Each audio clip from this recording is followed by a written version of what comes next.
സയ്യിദ് ഹംസ കോയ തങ്ങളുപ്പാപ്പ അവരെന്ത് പറഞ്ഞാലും അതിന് വലിയ ഫലമായിരുന്നു. ചില ആളുകൾക്ക് അല്ലാഹു അങ്ങനെ ഒരു കഴിവ് കൊടുക്കും. ലൗ അഖ്സമ അലല്ലാഹി ലാ ബറ, അല്ലാഹുവിൽ എന്തെങ്കിലും കാര്യം ഒരു തീരുമാനമെടുത്തവർ പറഞ്ഞാൽ അത് അങ്ങനെ തന്നെ ആയി തീരല. അങ്ങനെ നാവിനൊരു അസറുള്ള തങ്ങളായിരുന്നു സയ്യിദ് ഹംസ കോയ തങ്ങളുപ്പാപ്പ. അവരൊരു 3 നില പള്ളി ഉണ്ടാക്കി, മനോഹരമായ പള്ളി.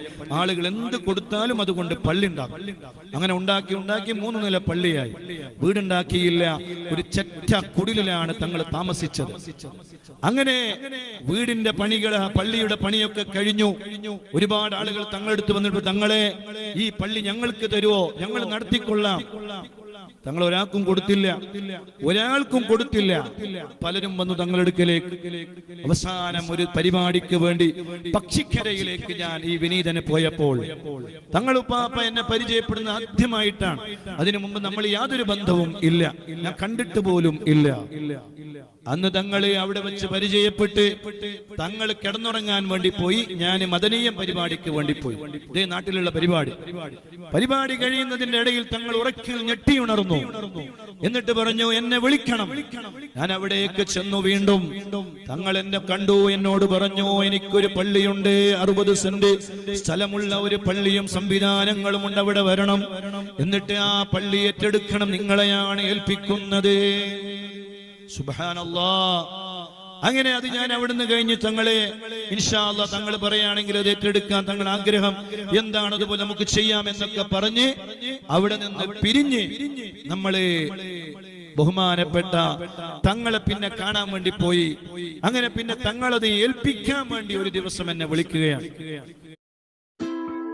Sunday ಬಂತಂದ್ರೆ we usually go out. We recently went to Dharmasthala. അങ്ങനെ പിന്നെ തങ്ങളത് ഏൽപ്പിക്കാൻ വേണ്ടി ഒരു ദിവസം എന്നെ വിളിക്കുകയാണ്. ഞാനന്ന് അവിടെ പോയി തങ്ങളെ കണ്ടു. തങ്ങളെ ഒരു ബുധനാഴ്ച ദിവസമാണ്. അവിടെ എല്ലാ ബുധനാഴ്ചയും സദസ്സ് നടക്കും. ആ മജ്‌ലിസൊക്കെ കഴിഞ്ഞ് തങ്ങളെടുക്കലേക്ക് പോയി. തങ്ങൾ പറഞ്ഞു, ഈ സ്ഥാപനവും പള്ളിയും ഒക്കെ, ഈ പള്ളിയൊക്കെ നിങ്ങളെ ഞാൻ ഏൽപ്പിക്കുകയാണെന്നൊക്കെ പറഞ്ഞ് കൈ തന്നപ്പോ എന്റെ കയ്യിൽ ഒരു ഷാൾ ഉണ്ടായിരുന്നു. തങ്ങളൊരു ഷാള് അവിടെ ഉണ്ടായിരുന്നു. ഞാൻ തങ്ങൾക്ക് ഒരു തലയിക്കെട്ടൊക്കെ കെട്ടിക്കൊടുത്ത് അങ്ങനെ തങ്ങളെ കയ്യും പിടിച്ച് ചുംബിച്ച് എനിക്ക് കാട്ടിപ്പള്ള ആ ഭാഗത്തുള്ള ഒരു മദനീയ പരിപാടിയിലാണ് പങ്കെടുക്കാനുണ്ട്. ഞാൻ അങ്ങോട്ട് പോയി. ഈ നടക്കുന്ന 5 മണി സമയത്താണ്.